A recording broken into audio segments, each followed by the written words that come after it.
Nobody pull a hamstring. Yeah, Warm your butt cheeks up. Warm up your butt cheeks. Cut there. Copy that. There you go. Here, come. I broke it.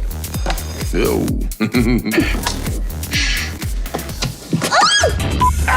No, Brad, you had to do this. All right, here we go. The thing about time travel.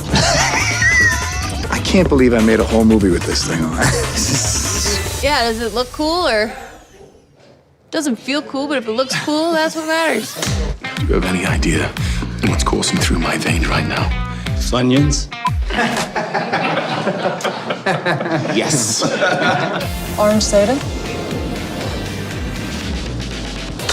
We are getting the whole team, aren't we? A duck! Good one.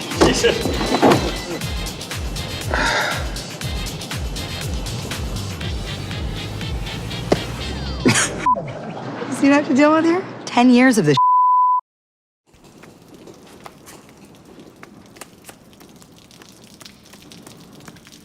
All clear, which way? Oh, you say something? I said I want to claw my eyes out. But unfortunately, it wouldn't do any good, because I already saw the awfulness. Will you focus? I'm focused. This pretty place is about to get uglified real quick by a bunch of freaking elves. Did you know that I saw all these people die?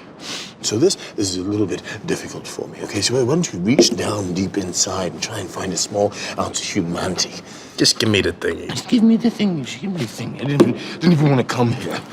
Living all these repressed memories. My God, get it together. It's good. You're embarrassing. All right, which way? Peggy has a career and she has a lot of self-respect and she's pretty sick and tired of lots of men kind of not taking her seriously in the army and you know, playing around with her. I think Peggy relates to someone really fighting for what they believe in and really having to struggle all the time to prove themselves. And she, being the only woman in this environment, knows exactly what that feels like. It's not just the normal, everyday love story. There's something else. In the same way that we love Steve because he exhibits some sort of determination and selflessness, it's the same thing that attracts her to him. Steve learned a lot from Peggy Carter. If you go back and look at the first Avenger, that is the essential relationship that I think turned him into who he is today. It turned him into Captain America. Her sense of integrity, her call to action are all qualities that have been ingrained in Steve and are his best qualities. And they come from example from Peggy. And so I think it was critical that her character embodied those essential qualities because he wouldn't be who he is without them. I'm gonna need a rain check on that dance. A week next Saturday at the Stork Club. You got it. 8 o'clock on the dot. Don't you dare be late.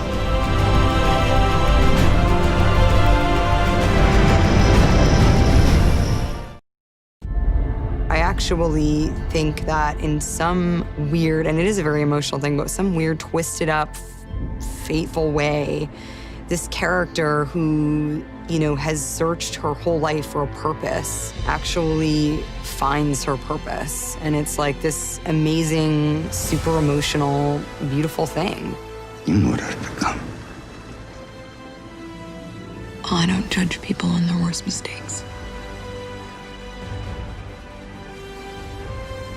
Maybe you should. You didn't. I feel very fortunate. It's been an incredible gift as an actor to be able to come back to a character that's as complex as Natasha. I think there's kind of a lot to explore there, and that is so exciting.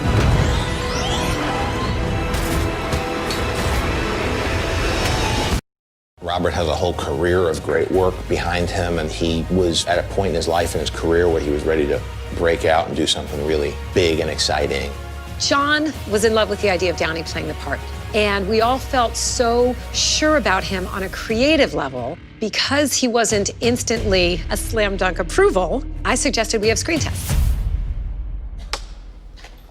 I remember walking in with Robert Downey Jr. the day of the tests, He was laughing and in great spirits and completely at ease.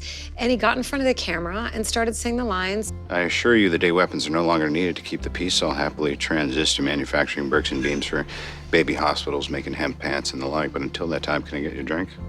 I don't want to call it an out-of-body experience, but it was one of those rushes that I'm sure like somebody would feel if they're about to play a big sporting arena, playing for the ring or something like that. It was just like, am I gonna pass out or am I gonna nail this? On that day that Robert screen tested, it was clear that there was no one else who can play that part. It was magic. It was exactly the feeling as a casting director with Kevin, with John, with everyone, that we all wanted to have that feeling like we have it. This is it. This is Iron Man.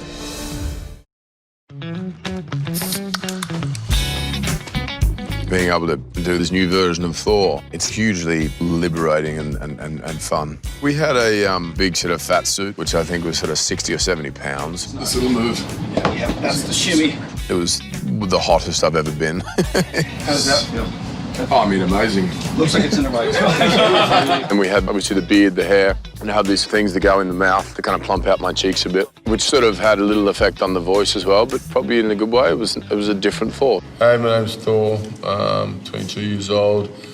Live on Asgard, and I like sugar.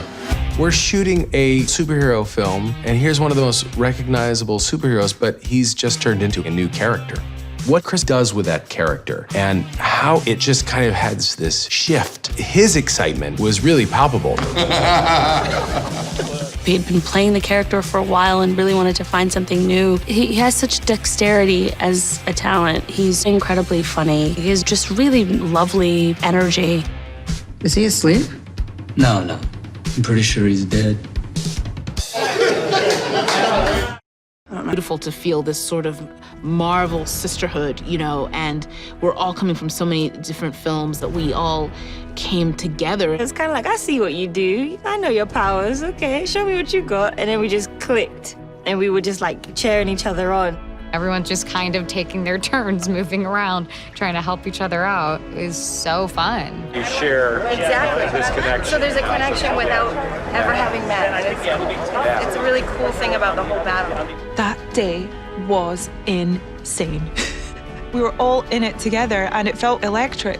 It was really, really cool.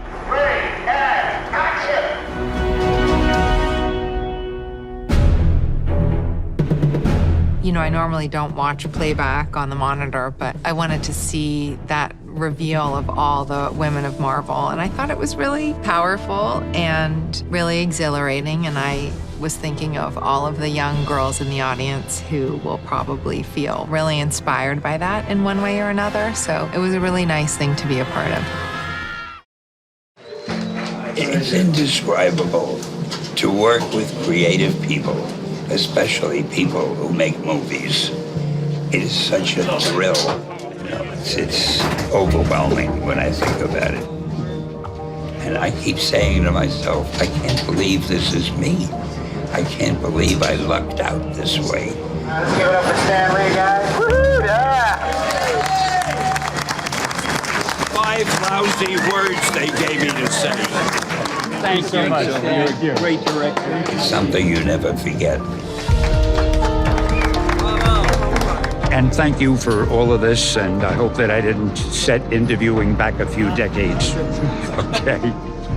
I'll see you later. Thank you. Appreciate it. I remember every cameo I've done since the first one. And I think I'm a very lucky guy. For you.